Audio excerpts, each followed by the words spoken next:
ದಾವಣಗೆರೆ ದಕ್ಷಿಣ ಕ್ಷೇತ್ರದ by election ರಾಜ್ಯ ಕಾಂಗ್ರೆಸ್ ಪಾಲಿಕೆ ಬಿಸಿ ತುಪ್ಪವಾಗಿದೆ. ಶಾಮನೂರು ಕುಟುಂಬಕ್ಕೆ ಟಿಕೆಟ್ ಕೊಟ್ರೆ 50,000 ಮತಗಳ ಅಂತರದಿಂದ ಸೋಲಿಸುವುದಾಗಿ ಮುಸ್ಲಿಂ ನಾಯಕರು ತೊಡೆ ತಟ್ಟಿದ್ದಾರೆ. ಅಭ್ಯರ್ಥಿ ಆಯ್ಕೆ ವಿಚಾರ ಕುರಿತಂತೆ ಚುನಾವಣಾ ಉಸ್ತುವಾರಿ ಸಮಿತಿ ಸಭೆಯಲ್ಲಿ ರಾಜ್ಯ ನಾಯಕರ ಎದುರೇ ಭಾರಿ ಹೈಡ್ರಾಮಾ ನಡೆದಿದೆ. ನೀವು ಸಣ್ಣ ಆಗ್ಬೇಕಲ್ವಾ? ಅದು ಒಂದು ಉತ್ತಮ ಆಹಾರದಿಂದ ಸಣ್ಣ ಆಗ್ಬೇಕಲ್ವಾ? ಪ್ರತಿದಿನ ನಮ್ಮ ಜೀನಿ ಸ್ಲಿಮ್ ನ ಯೂಸ್ ಮಾಡಿ ಯಾವುದೇ ಸೈಡ್ ಎಫೆಕ್ಟ್ ಇಲ್ದಂಗೆ ನೀವು ಸಣ್ಣ ಆಗ್ತೀರಾ. ಎಂಎಲ್ಸಿ ಮಂಜುನಾಥ್ ಭಂಡಾರಿ ನೇತೃತ್ವದಲ್ಲಿ ಈಗ ಕಾಂಗ್ರೆಸ್ ಜಿಲ್ಲಾ ಕಚೇರಿಯಲ್ಲಿ ಪಕ್ಷದ ಚುನಾವಣಾ ಉಸ್ತುವಾರಿ ಸಮಿತಿ ಸಭೆಯನ್ನ ನಡೀತಾ ಇತ್ತು. ಈಗ ಸಭೆಯಲ್ಲಿ ಆಕಾಂಕ್ಷಿಗಳು ಕಾರ್ಯಕರ್ತರ ಅಭಿಪ್ರಾಯ ಸಂಗ್ರಹಿಸಲಾಗ್ತಾ ಇತ್ತು.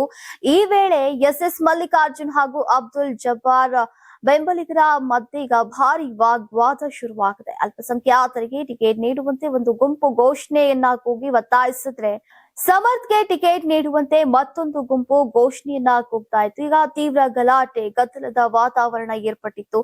ಉಭಯ ಕಡೆಯವರು ಪರಸ್ಪರ ರೋಷಾವೇಶದಿಂದ ಘೋಷಣೆಯನ್ನ ಕೂಗುವ ಮೂಲಕ ತಮ್ಮವರಿಗೆ ಟಿಕೆಟ್ ನೀಡಬೇಕೆಂಬುದಾಗಿ ಪಟ್ಟನ್ನ ಹಿಡಿದಿದ್ರು. ಘೋಷಣೆಗಳು ಹೆಚ್ಚಾಗ್ತಾ ಇದ್ದಂತೆ ನೂರಾರು ಕಾರ್ಯಕರ್ತರು ಸಭೆಗೆ ನುಗ್ಗಿದ್ರಿಂದ ಸಭೆಯಲ್ಲಿ ಗದ್ದಲದ ವಾತಾವರಣ ಉಂಟಾಗಿತ್ತು.